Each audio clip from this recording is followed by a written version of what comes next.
നോറ അതാ സീക്രട്ട് റൂമിൽ ഇരുന്ന് അകത്തെ കാഴ്ചകളെല്ലാം നിരീക്ഷിച്ചു കൊണ്ടിരിക്കുകയാണ്. അതേ ബിഗ് ബോസ് എന്ന് പറഞ്ഞാൽ ട്വിസ്റ്റ് തന്നെയാണല്ലോ. ഇന്നത്തെ എപ്പിസോഡിൽ നോറ എവിക്റ്റായ രീതിയിലാണ് എല്ലാവരോടും പറയുന്നത്. എന്നിട്ട് നേരെ നോറയെ സീക്രട്ട് റൂമിൽ കൊണ്ടിരുത്തുന്നു. നോറ അവിടെ സുഖമായിരുന്ന് അകത്തെ കാഴ്ചകളെല്ലാം നിരീക്ഷിക്കുന്നുണ്ട്. അല്പസമയത്തിന് ശേഷം നോറയെ അകത്തേക്ക് തിരിച്ചു കൊണ്ടുവരുന്നുമുണ്ട്. പക്ഷെ നോറയാണെന്ന് അവർക്കൊരു സ്വപ്നത്തിൽ പോലും അവിടെ ആരും വിചാരിക്കുന്നില്ല അത് നോറയാണെന്ന്. രതീഷ് ഇതുപോലെ ആദ്യം തന്നെ എവിക്റ്റ് ആയിട്ട് കുറച്ച് നാൾ കഴിഞ്ഞ് രതീഷിനെ തിരിച്ചു കൊണ്ടുവന്നിരുന്നു. അതൊരു ഗസ്റ്റ് ആയിട്ടാണല്ലോ കൊണ്ടുവന്നത്. ഒരു കൺഫെഷൻ റൂം വഴിയാണ് രതീഷ് വന്നത്. മൊത്തം മൂടി പൊതച്ച് മറ്റേ മാസ്കും കയ്യൊറ എല്ലാം ആയിട്ട് ഒരു തരത്തിലും മനസ്സിലാവാത്ത രീതിയിലാണ് രതീഷിനെ കൊണ്ടുവന്നത്. ഒരു കള്ളന്റെ ലുക്കിലൊക്കെ ആയിരുന്നു. അപ്പോൾ ഇപ്രാവശ്യം എന്താണെങ്കിലും നോറ എവിക്റ്റ് ആയെന്നുള്ള രീതിയിലാണ് വിശ്വസിച്ചിരിക്കുകയാണ് കണ്ടസ്റ്റൻസ്.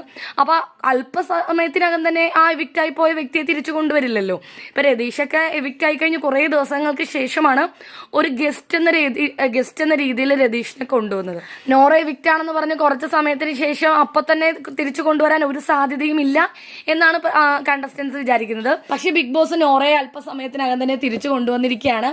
നോറ എന്ത് ഗെറ്റപ്പിലാണ് എന്ത് വേഷത്തിലാണ് ബിഗ് ബോസ് ഹൗസിലേക്ക് തിരിച്ചു കയറിയതെന്ന് നമുക്ക് ഇന്നത്തെ എപ്പിസോഡ് കണ്ടറിയാം. കഴിഞ്ഞ സീസണിൽ സെറീനയാണ് ഇതുപോലെ എവിക്റ്റ് ആണെന്ന് പറഞ്ഞ് സീക്രട്ട് റൂമിൽ ഒളിപ്പിച്ചിരുത്തി തിരിച്ചു കൊണ്ടുവന്നത്. ഇപ്രാവശ്യം നോറയാണ്. എന്താണെങ്കിലും വളരെ എന്റർടൈനിങ് ആയിരിക്കും ഇന്നത്തെ എപ്പിസോഡ്. കാത്തിരുന്ന് കാണാം. ബിഗ് ബോസ് അപ്ഡേറ്റുകൾക്കായി നമ്മുടെ ചാനൽ മറക്കാതെ സബ്സ്ക്രൈബ് ചെയ്യും.